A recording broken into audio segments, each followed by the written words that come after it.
దేవుడు ఇచ్చిన గొప్ప గిఫ్ట్ ఏంటంటే మీకు మంచి ఆరోగ్యం, అన్నీ చూడగలుగుతున్నారు. అవును. అసలుకి కొంచెం పైన డై కానీ కింద బీడి వేస్తే 50 సంవత్సరాల నవ మన్మధుల్లాగే ఉంటారు మురళీమోహన్ గారు. అసలు అది అంటే చెప్పాలని కాదు, నిజంగా అది.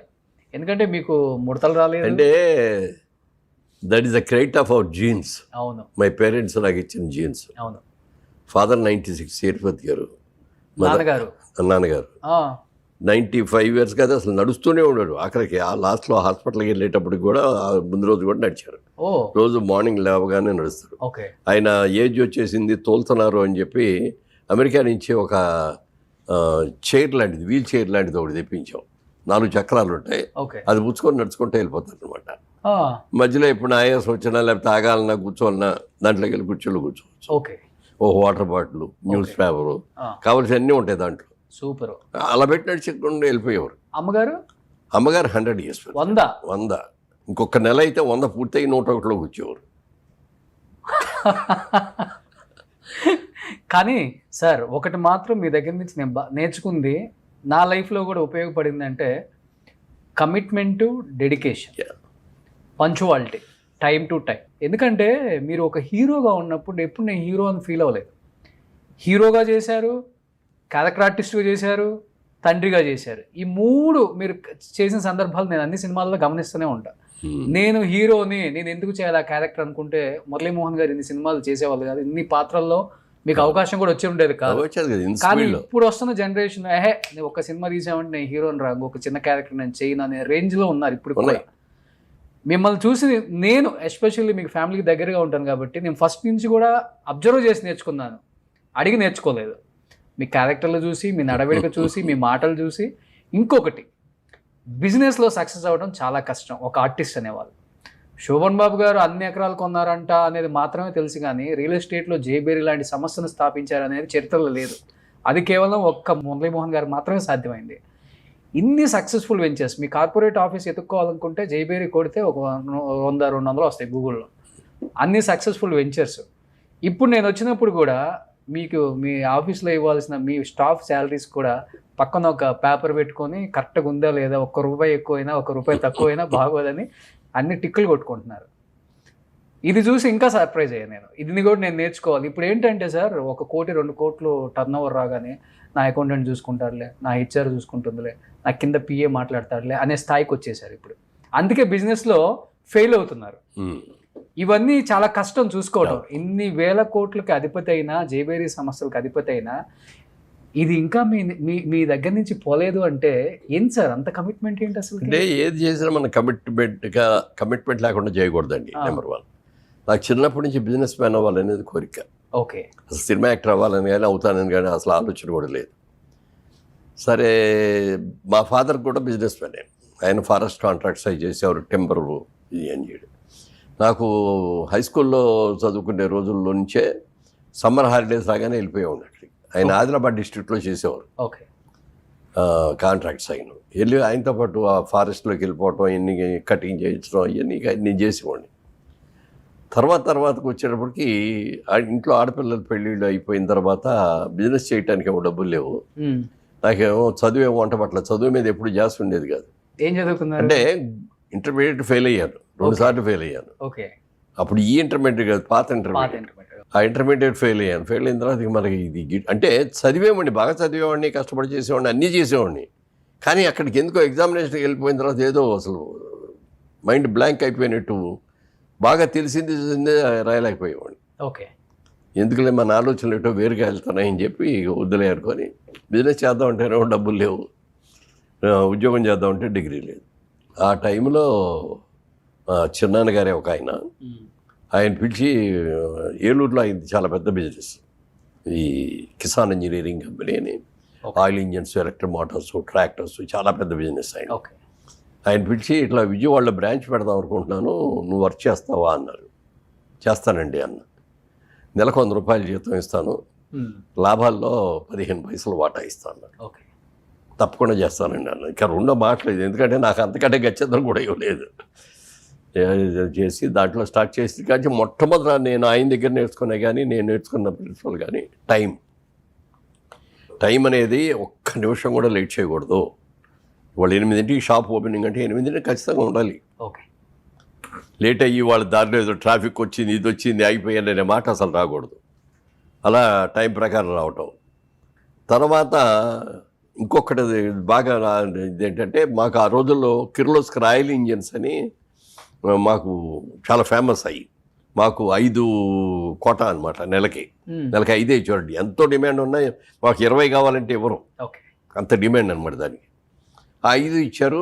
5తో బ్రాంచ్ ఓపెన్ చేసాం, కానీ సేల్స్ లేదు. ఎందుకు లేదు అంటే, మాకు ఎక్కడో షోరూమ్ కూడా దొరక్క ఎక్కడో సందులో, ఒక మెయిన్ రోడ్ కాకుండా సందులో తీసుకున్నాం. ఓకే. అది అక్కడ ఉందని ఎవరికి తెలియదు, ఏమీ తెలియదు, ఎవడో రావట్లేదు. రోజు పొద్దున్నే 8ంటికల్లా కూర్చునేవాళ్ళం, రాత్రి 8ంటి దాకా అక్కడ ఉండేవాళ్ళం, వెళ్ళిపోయేవాళ్ళం. జనరల్గా అక్కడ ఏంటంటే మనకి సాటర్డే అదే సండే హాలిడే కదా, అందుకని సాటర్డేకి ఎప్పుడు కూడా సెకండ్ షోకి వెళ్తూ ఉండేవాడు. ఆ రోజు కూడా సెకండ్ షోకి వెళ్దామని అనుకొని, టైం అయిపోతుంది, కొత్త సినిమా ఇది, టికెట్లు అందామేమో అనేది ఒకటి మనసులో ఉంది. వెళ్ళిపోదామా, ఒక అరగంట ముందు వెళ్ళిపోదాంలే అని అనుకొని బయలుదేరబోయాను. మళ్ళీ నాకు గుర్తొచ్చింది, మనం టైం మెయింటైన్ చేయాలి, పర్వాలేదు సినిమా దొరకపోయిన పర్లేదు ఇంకో రోజు చూస్తాం అని చెప్పి కూర్చున్నాను. అప్పుడు 7:30 అయింది. ఇంకో అరగంటే కదా, అరగంట కూర్చుందామని అట్లా కూర్చున్నాం. ఆ టైంలో వరంగల్ దగ్గర నుంచి రైతులు వచ్చారు. రైతులు వచ్చి, మాకు కిర్లోస్కర్ ఇంజిన్లు కావాలండి అన్నారు. ఉన్నాయండి నా దగ్గర అన్న. మాకు 8 కావాలండి అన్నాడు. 8 లేవండి, 5 ఉన్నాయి నా దగ్గర, ఫస్ట్ వీక్లో వస్తే మిగిలిన 3 ఇస్తానండి, ఇవ్వండి అన్నారు. అంతే. ఆ నెల రోజుల కోట అరగంటలో అయిపోయింది. అంతే చూడండి. ఆ రోజున కనుక నేను సినిమాకి వెళ్ళిపోదామని, ఎవరు పొద్దు నుంచి కూర్చున్న నెల రోజులు కూర్చున్నా ఎవరు రావట్లేదు అని చెప్పి బద్దకిచ్చి వెళ్ళిపోతే అది ఓపెనింగ్ వచ్చేది కదా నాకు. అది ఎప్పుడైతే వచ్చిందో నాలో హుషారు పెరిగిపోయింది.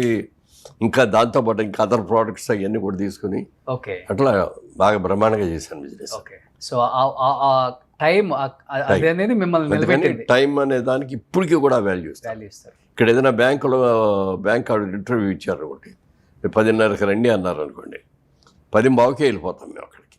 వెళ్ళిపోయి బయట కారులో కూర్చుంటాం, 10:10:30 అవ్వగానే టక్వట్ లోపలికి వెళ్ళిపోతాం. నాకు ఈ అలవాటు వచ్చింది సార్, కారు కూర్చునేది. ఎందుకంటే లేకపోతే ట్రాఫిక్ ఎక్కడ జామ్ అవుతుందో తెలియదు. ట్రాఫిక్ జామ్ అయిందండి, సారీ అండి. ట్రాఫిక్ జామ్ అవుద్దని ఆ మాత్రం తెలియదని, ముందు బయలుదేరాలని తెలియదు అని కూడా అనేవాడిని నేను. అట్లా టైం ఇది నేర్చుకున్నాం. తర్వాత రెండోది, customer is our God, customer is our pay master, customer is always right. ఈ 3 ఆ రోజు నుంచి ఈ రోజు వరకు కూడా పాటిస్తున్నాయి. అందుకనే జైపేరి నిలబడింది, మురళీమోహన్ గారు నిలబడ్డారు. సో ఇండస్ట్రీకి మెగాస్టార్ చిరంజీవి గారు అయితే, రియల్ ఎస్టేట్లో మెగాస్టార్ మురళీమోహన్ గారు. Great sir. సో తర్వాత ఇందాక మీరు సోమన్ బాబు గారిని మెన్షన్ చేశారు కదా. అవును. యాక్చువల్గా ఆయన నన్ను అడిగారు ఒక రోజున, మురళీమోహన్ గారు సినిమాలో సంపాదిస్తారు కదా అని, ఎక్కడ ఇన్వెస్ట్ చేస్తారు మీ డబ్బులు అన్నారు. అంటే నేను బిజినెస్ మ్యాన్ అండి, నాకు బిజినెస్ మీద ఇంట్రెస్ట్ అని, ఇట్లా నాకు నచ్చిన సినిమాలు ఉంటే జిల్లాలు కొనుక్కుంటున్నానండి. అలాగే జైబేరి సంస్థ పెట్టి సినిమాలు తీస్తే, ఆ సినిమా అప్పుడు నా సినిమా అయ్యేది, 3 మిత్రులు అనే సినిమాలో షూటింగ్ అప్పుడు అడిగాడు ఇది. ఓకే. అడిగి ఇట్లా తీస్తానంటే, నువ్వు సినిమాలు బాగా తీస్తున్నావు, మీ జైబేరి సంస్థ బాగుంది, నచ్చిన సినిమాలు కొనుక్కుంటున్నావు, అది కూడా బాగుంది, ఇంకా ఏం చేస్తున్నావు అన్నాడు. అంటే డిస్ట్రిబ్యూటర్ కంపెనీ విజయవాడలో ఒకటిను, హైదరాబాద్లో ఒకటి, 2 డిస్ట్రిబ్యూటర్ కంపెనీలు షేర్ హోల్డర్గా చేరానండి. వెళ్తూ ఉంటావా అక్కడికి అన్నాడు. అసలు మనకెక్కడ కుదురుతుందని వెళ్ళనన్నాడు. ఇది మాత్రం నువ్వు తప్పు చేస్తున్నావు అన్నాడు. అదేంటి సార్ అన్న, వాళ్ళు ఎవరో కష్టపడి సంపాదించిన నీకు లాభాలు మంచి పెడతారండి, నువ్వేటన్నా మేము అన్నాడు. కాదండి, వాళ్ళు అలాంటి వాళ్ళు కదండి, చాలా మంచి వాళ్ళు అన్నాను. సరే నాకు తోచింది చెప్పాను అన్నాడు. ఒక నెల తిరగగానే ఒక కంపెనీ మూతపడిపోయింది. ఒక 6 నెలలు అయిన తర్వాత రెండో కంపెనీ మూతపడిపోయింది. ఓకే. రెండో కంపెనీ మూతపడిపోతే, మొదటి కంపెనీదేమో డబ్బు వరకే పోయింది. రెండో కంపెనీ మూతపడిపోయినప్పుడు దాని మీద ఉన్న అప్పులన్నీ నా మీద పడి, అయ్యయ్యో, మిగిలిన పార్ట్నర్స్ ఎవరు లేరు, ఎవరు కాళ్ళే తప్పుకున్నారు, నేను ఒక్కడే ఇరుక్కుపోయాను. అవన్నీ నేను తీర్చాల్సి వచ్చింది. సో వేరే వాడు కష్టపడి మనకు సంపాదించిస్తాను అంటే ఇన్వెస్ట్ చేయకూడదు, అంతేనా? అంతే, సింపుల్. నువ్వు ఉండి వెళ్ళి చూసుకోగలిగితే, రోజు పైన అప్పుడప్పుడన్నా వెళ్ళి చూసుకుంటావు, ఏం జరుగుతుంది, ఎలా జరుగుతుంది అనేది చూసుకోవాలి. సక్రమంగా జరుగుతున్న లేదు చూసుకోగలిగితేనే చెయ్యాలి అనేది ఆయన చెప్పింది. సో తర్వాత భూముల మీద ఇన్వెస్ట్ చేయమని, అప్పుడు చెప్పానమాట, ఏమంటే మీరు అన్నట్టే జరిగింది సార్, మరి నాకంటే మీరు సీనియర్ హీరో, నాకంటే పెద్ద హీరో, మీరు నాకంటే ఎక్కువ రెమ్యూనరేషన్ తీసుకుంటారు, మీరేం చేస్తారు సార్ మీ డబ్బులు అన్న. అంటే అప్పుడు చెప్పాడనమాట, ఈ ప్రపంచంలో ఈ భూమి మీద 3 వంతులు సముద్రం ఉంది, ఒక్కొంతే నేల ఉంది. ఈ ఒక్కొంత నేలలో మంచు పర్వతాలు ఉన్నాయి, అక్కడికి వెళ్ళి బతకలేము, చలికి తట్టుకోలేవు. లేకపోతే ఎడారులు ఉన్నాయి, అక్కడ నీళ్లు దొరకవు, అక్కడ ఉండలేవు. ఇక నివేశ స్థలం అనేది లిమిటెడ్, వెరీ లిమిటెడ్. ఇక జనాభా పెరుగుదల చూసుకుంటే వరల్డ్ వైడ్గా అన్ని చోట్ల విపరీతంగా పెరిగిపోతున్నారు. రాబోయే రోజుల్లో ల్యాండ్కి మంచి డిమాండ్ వస్తుంది అని నేను నమ్మాను. అందుకని నా ప్రతి రూపాయి ల్యాండ్ మీదే పెట్టేస్తాను. ఒక్కో రోజు ఆయన షూటింగ్లో ఉండగా ఎవరైనా డబ్బులు తెచ్చిస్తే కూడా ఆ డబ్బులకి రేపు పొద్దున వస్తాయని తెలుసు ఆయనకి, షూటింగ్ అని కొన్నాళ్ళని ఆ బ్రోకర్స్లో మీడియర్స్ని ఎవరో రమ్మని అక్కడదక్కడే ఇచ్చేవాడు. అట్లా చేశాడు. చాలా పెద్ద ప్రాపర్టీస్ కొన్నాడు, 100 ఎకరాలు ఉంటాయి కదా సార్. 100 ఎకరాలు అంటే సరిగ్గా చెప్పాలంటే ఇవాళ రెమ్యూనరేషన్స్ ఇవన్నీ వదిలేయండి, ఆ రోజుల్లో ఉన్న రెమ్యూనరేషన్స్ లెక్కేసుకుంటే ఇండియాలో రిచెస్ట్ పర్సన్ ఎవరు అంటే సినిమా వాళ్ళల్లో షోన్ బాబు గారు ఫస్ట్. సెకండ్ అంటే సెకండ్ హిందీ వాళ్ళ ధర్మేంద్ర, రాజ్ కపూర్. కాదు అసలు అది. మీరు కూడా అన్ని ల్యాండ్స్ తీసుకున్నారు కదా సార్. లేదు, ఆయనకి నాకు తేడా ఏంటంటే ఆయన డబ్బులు బాగా వచ్చాయి కాబట్టి కొన్ని శాతం పడేసి ఉంచాడు. మీరు డెవలప్మెంట్ ఎక్కువ, మన దగ్గర డబ్బులు లేవు ఎక్కువ, అందుకని ఉన్న డబ్బులతో ఏదో ఒకటి ఇన్వెస్ట్ చేయడం, లేకపోతే అప్పులు తీసుకొచ్చి దాన్ని కలపడం, అది అయిన తర్వాత అది అమ్మేసేసి ఇంకోటి దాంట్లోకి వెళ్ళటం, అట్లా వెళ్ళాం. ఇప్పుడు నేను అమ్మకుండా ఉన్నట్టే ఇవాళ 800,000 కోట్లు ఉండేది. 1,000 కోట్లు. కానీ చాలా సుఖమైన జీవితం మీ పరంగా. శ్రవణ్ బాబు గారు అప్పుడప్పుడు నేను చెప్తా ఉండేవాడి, ఇది నా మీటింగ్స్లో ఎక్కడ మాట్లాడినా, ఇంటర్వ్యూస్లో మాట్లాడినా ఇట్లా చెప్పేవాడిని. ఆయన చూసి మురళీమోహన్ గారు లేదు, మురళీమోహన్ ఏంటయ్యా నా గురించి అన్నీ చెప్తావు నువ్వు. నేను నిజమే చెప్తానండి, మీకు ఏం అబద్ధం చెప్పట్లేదు కదా. నేను మీ గురించి గొప్పగా చెప్తే మీరు నాకు ఏమైనా కాల్ షీట్లు ఇస్తారా? మీరు యాక్ట్ చేయటం మానేశారు, మీ కాల్ షీట్లు ఎవరు అని చెప్పి నేను చేశాను. కానీ నేను నీలాగా బిల్డింగ్లు కట్టడం ఇవన్నీ చేయటం నేను చేయలేదు, కొన్నిసార్లు పడేసి ఉంచాను అన్నాడు. కానీ ఈరోజు జైబేరి అంటే ఒక సంస్థ కాదు, ఒక వ్యవస్థ. ఎంతమంది ఉంటారు సార్ ఎంప్లాయీస్? అంటే రియల్ ఎస్టేట్లో లేబర్ ఎక్కువ ఉంటారు, ఓవరాల్గా ఇంజనీర్స్ వీళ్ళు అందరూ చాలా మంది ఉంటారు అనుకోండి. ఇది కాకుండా ఆటోమొబైల్లో ఎక్కువ ఉంటారు, మారుతి డిస్ట్రిబ్యూటర్స్ కదా మేము, అట్లా షోరూమ్స్లో 10,000 ఎంప్లాయీస్ ఉంటారు మొత్తం. 10,000 మంది ప్రత్యక్షంగా, పరోక్షంగా వాళ్ళ కుటుంబాలు. దాదాపు ఒక 50,000 మంది ఈరోజు జైవేరి సంస్థ ద్వారా. ఎవరో అడిగారు ఒక రోజున, ఏమయ్యా నీకు సంపాదించింది చాలదా, ఎందుకు ఎంత కష్టపడతావు, ఎంత చేస్తా ఉన్నాడు. ఇవాళ నాకు లాభాలు వస్తున్నాయి నేను చూడలేదండి, నాకు రావాల్సినవి వచ్చినాయి, నా బాధ్యతలు తీరిపోయినాయి, ఇంకా ఎందుకు చేస్తున్నాను అంటే ఎంతమందికి ఎంప్లాయ్మెంట్ ఇచ్చాను, వీళ్ళందరికీ ఎంప్లాయ్మెంట్ ఇవ్వాలి కదా. సాటిస్ఫాక్షన్, ఎంత సాటిస్ఫాక్షన్. ఇంతమంది ఇన్ని కుటుంబాలు నా మీద బతుకుతున్నాయి. ఎక్కడ చేస్తారంటే మురళీమోహన్ గారు జైబేరిలో చేస్తూ ఉంటారు, వాళ్ళ కోసం చేస్తాను నేను ఇది. అలాగే నా సంపాదన నుంచి కూడా నేను కొంత పిల్లల్ని, పేద పిల్లల్ని అడాప్ట్ చేసుకొని చదివించుకుంటున్నాను. ఈ సాటిస్ఫాక్షన్ నాకు కావాలి. ఏమీ లేకుండా ఇంట్లో కూర్చుంటే నేను 60 ఏళ్ళకే చచ్చిపోతాను. Great sir, super. ఇది ఫాలో అవ్వాలి. మనం ఎంత యాక్టివ్గా ఉంటే అంత బాగుంటుంది. వాళ్ళు యాక్చువల్గా నన్ను మా వాళ్ళందరూ కూడా చాలా కష్టపడ్డారు, వద్దులేండి అని చెప్పి పక్కన కూర్చోబెట్టినా కూడా రోజు వస్తాను నేను ఆఫీస్కి, వస్తాను ఒక 2 hours అంతా కూర్చుంటాను.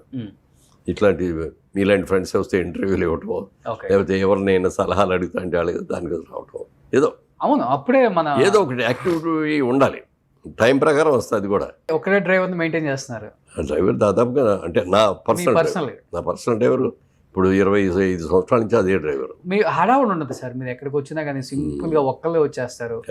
86 సంవత్సరాలు అయినా కానీ ఎవరు సపోర్ట్ అక్కర్లేదు. 10 మెట్లైనా ఎక్కేస్తారు, 10 మెట్లైనా దిగేస్తారు, హ్యాపీగా మీరే పెట్టుకొని తింటారు, 10 మందికి వడ్డిస్తారు, ఆనందాన్ని పంచుతారు, అందరికీ టాటా బాయ్ చెప్తారు, కారు ఎక్కేస్తారు. ఇక్కడ ఉన్న వాళ్ళందరూ ఆలోచిస్తుంటారు, ఎవరు ఆయన మురళీమోహన్ గారు అయినా, లేకపోతే ఇంకెవరన్నా వచ్చారా, డూప్లికేట్ మనిషి ఏమన్నా, డూప్ మనిషి అనుకుంటారు. అంటే వ్యక్తిగతంగా నేను అక్కడ ఉంటాను కాబట్టి అందరూ మాట్లాడుకుంటుంటే మీరు వెళ్ళిన తర్వాత నేను చాలా విన్నా, ఏంటంటే ఇక్కడ జైవేరి, ఎక్కడ మురళీమోహన్ గారు, ఏంటి ఎంత సింప్లిసిటీ, అదే ఆయన బతికిస్తుంది, అదే ఆయన సక్సెస్ మంత్ర. ఇవాళ నేను గర్వంగా ఫీల్ అయ్యే దాంట్లో ఇంకొక విషయం ఏంటంటే, నా జీవితంలో ఇప్పటికీ నేను బిజినెస్ మొదలుపెట్టిన కాడి నుంచి లెక్కేసుకుంటే 70 ఏళ్ళు, సుమారుగా 65 ఏళ్ళు ఇది విజయవాడ బిజినెస్ స్టార్ట్ చేసి కన్సల్స్. ఆ రోజు నుంచి ఈ రోజు వరకు బిజినెస్ లైన్లో కానీ సినిమా లైన్లో కానీ ఎక్కడ బ్లాక్ మార్కెట్ రాజకీయాల్లో కానీ అవును. బ్లాక్ స్పాట్ అనేది కూడా లేదు. క్లీన్ వైట్ పేపర్ నా లైఫ్. అవును. బాలయ్య బాబు గారికి ఇప్పుడు ప్రెసెంట్ ఉన్న యంగ్ హీరోస్ కన్నా ఎక్కువ ఫాలోయింగ్ ఉంది. అసలు అన్ని వరుసని హిట్స్ కొడుతున్నాడు కదా.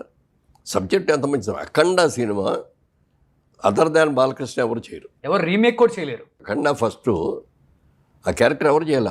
అది సినిమా చూసిన రోజున అబ్బాయి భలే చేశాడు ఇది అని మాకే ఆశ్చర్యం వేసింది. ఓకే. జనరల్గా హీరోలు అనగానే గ్లామర్ క్యారెక్టర్ చేయాలి, ఇది ఇది ఇది డాన్స్ అనుకుంటాను. ఉండాలి. అవును. అది అద్భుతంగా చేశాడు. ఇప్పుడు మళ్ళీ వీళ్ళిద్దరు కాంబినేషను, డైరెక్టర్ గారిది హీరోది కాంబినేషన్ అనేది దీన్ని మూడో కాంబినేషన్ ఇది. అవును. నాలుగు సింహ, లెజెండ్, అఖండ 2, 4 ఫోర్త్ది. 3 హ్యాట్రిక్ కొట్టిన తర్వాత ఇప్పుడు 4వ హ్యాట్రిక్ కొట్టడానికి రెడీగా ఉన్నాడు ఈయన. ఓకే. డెఫినెట్గా చాలా మంచి. నాకు ఒక డైరెక్టర్ గారితో పరిచయంగా చెప్తాను. 2005లో దిల్ రాజు గారు భద్రా అని ఒక సినిమా తీశారు. Raviteja father role. అందులో ఫాదర్ రోల్, రవితేజకి ఫాదర్ రోల్. మంచి క్యారెక్టరు, త్రూఅవుట్ క్యారెక్టరు, మంచి క్యారెక్టరు.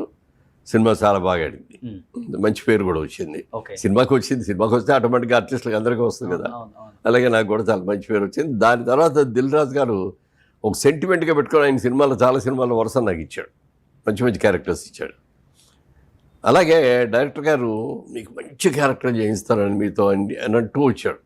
అంటే ఆ సినిమా అయిన తర్వాత ఆయనలో ఒక ఫ్రెండ్షిప్ బాగా పెరిగింది. ఒకటి నెంబర్ 1. నెంబర్ 2, చంద్రబాబు నాయుడు గారు రాజమండ్రిలో మేము మహాపుష్కరాలు చేసాం. అప్పుడు నేను ఎంపీ. మహాపుష్కరం మామూలుగా పుష్కరం అనేది 12 ఏళ్ళకి ఒకసారి వస్తుంది. మహాపుష్కరం అనేది 12 144 సంవత్సరాలకు ఒకసారి వస్తాయి. గోదావరి పుష్కరాలు, మహాపుష్కరాలు నేను ఎంపీగా ఉన్నప్పుడు వచ్చినాయి. అప్పుడు చంద్రబాబు నాయుడు గారు, నా కాన్సెన్సీ కూడా అదే కాబట్టి నాకు బాధ్యతలు కూడా చాలా చెప్పారు, నేను కూడా బాగా చేశాను.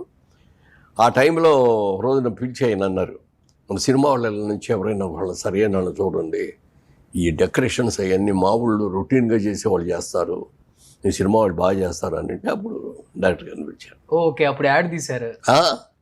యాడ్ చేశారు. తర్వాత అసలు ఆ డెకరేషన్స్ అవన్నీ కూడా ఆయనే చేయించాడు. రాత్రి మళ్ళీ ఆయన చంద్రబాబు నాయుడు గారు ఆఖరి నిమిషంలో కానీ చెప్పడు, నాకు ఎల్లుండి పొద్దుడికి కావాలన్నాడు. ఎల్లుండి పొద్దునే ఆ రోజున ఇది డే అండ్ నైట్ అండి. ఇక నేను కూడా పక్కన ఉండి, సార్ మీకు ఏం కావాలని చెప్పండి, ఇది లేదు అది ఉంది అని అంటానికి కాదంటే, వాళ్ళు అంతకుముందు వాళ్ళ మరదలకో ఎవరికో పెళ్లి చేశాడు, వాళ్ళ చెల్లెలకో ఎవరికో. ఆ పెళ్లిలో కొన్ని గిడుగులు పెట్టి డెకరేషన్ చేసి తమాషా చేశాడు. ఈయన ఏం చేశాక కనపడకపోయినప్పుడు అలా లారీలో అవి తెప్పించాడు. తెప్పించేసి ఆ బొట్టు మీద పెట్టేసేసి దానికి లైటింగ్ చేసేటప్పుడు ఎక్స్ట్రాడనరీ అందం వచ్చేసింది.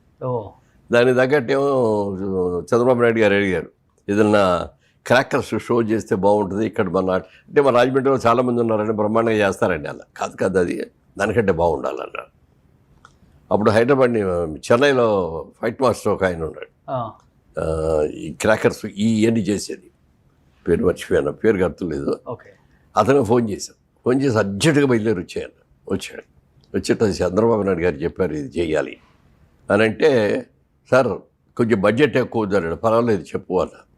చెప్పంటే నేను 8 minutes ఒక నాన్ స్టాప్గా వచ్చేస్తాయి అన్నమాట ఆ క్రాకర్స్ అన్నీ కూడా, అది చేస్తానండి ఇంత బడ్జెట్ అన్నాడు. అనేప్పటికీ బేరం ఆడటం మొదలెట్టా. సార్ మీరు బేరం ఆడొద్దండి, నేను అదే అమౌంట్ చేస్తా, కానీ 8 నిమిషాలు చేసేది 10 నిమిషాలు చేస్తా, నాకు ఖర్చు ఎక్కువ అవుద్ది, మీకు అదే కన్సెషన్ అనుకోండి అన్నాడు. సీఎం గారికి చెప్తే ఆయన ఓకే నీకు ఓకే అనుకుంటే ఓకే చేశారు. అది ఎంత అద్భుతంగా చేశాడంటే థ్రిల్ ఫీల్ అయిపోయారు అందరూ. అట్లా ఈయన చేసిన ఈ డైరెక్షన్ చేసిన ఇవన్నీ కూడా బ్రహ్మాండంగా అట్లాగే సక్సెస్ అయింది. చాలా న్యాచురల్గా ఉంటుంది. అక్కడి నుంచి చంద్రబాబు నాయుడు గారికి కూడా ఏదైనా వచ్చిందంటే బోయపాటి గారు ఆ,